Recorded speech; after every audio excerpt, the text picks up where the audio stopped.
A disconnect in internet access can really lead to a disconnect in healthcare in our rural communities. Atlanta News First investigator Sierra Cummings joins us here tonight. So Sierra, this could mean earlier deaths and higher rates of chronic diseases? Yeah, unfortunately, that's right. There is a correlation between poor internet access and poor health outcomes. The new data revealed in an analysis done in partnership with KFF Health News and our national investigative team. Here's Carice Jackman with Dead Zones.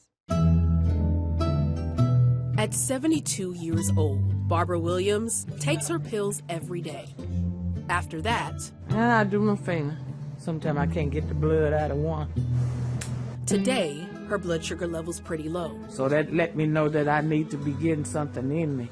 And that's not the only thing running low. There should be a full internet that should be right there. But I don't have now. I just only got one bar. See, 1, 2, 3, 4 bar. That's because in this rural town, there's no high-speed internet, which decreases access to public health. The hospital, clinics. Like I say, you here in my home, I need internet. And while urban areas have pockets with spotty internet service, the broadband disconnect in rural communities leaves millions of people unable to surf the web and have alternative ways of getting essential forms of healthcare access. Our partners at KFF Health News found that more than 200 counties in the country lag far behind the rest of the nation when it comes to high-speed broadband, access to primary care providers who serve Medicaid beneficiaries, and access to behavioral health specialists.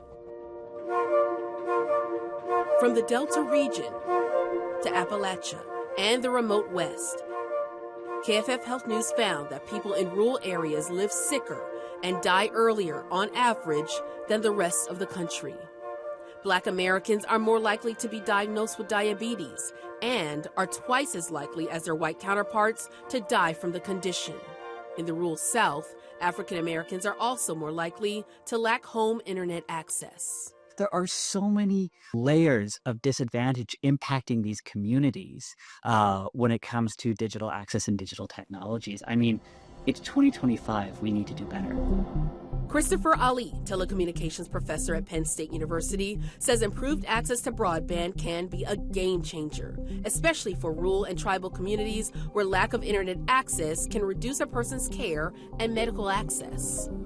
Broadband signals can be slowed by distance, making technology out of reach for people like Barbara in Bolaji. And while Congress has spent years allocating billions of dollars towards improving internet access, critics say there's little to show for it in rural areas. But in these rural areas, there's still hope. At Bolaji's Community Center, a large on-med telehealth care station sits in the middle of a room.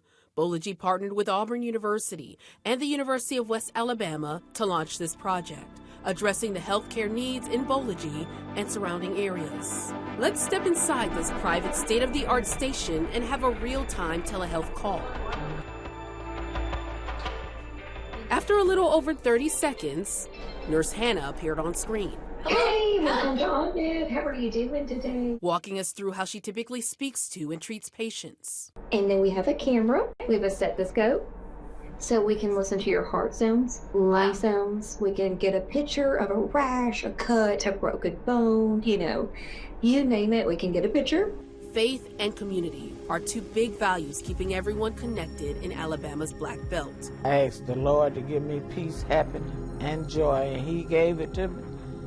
And I'm going to keep that. I'll always be happy and jolly. While living in the midst of a digital and healthcare shortage.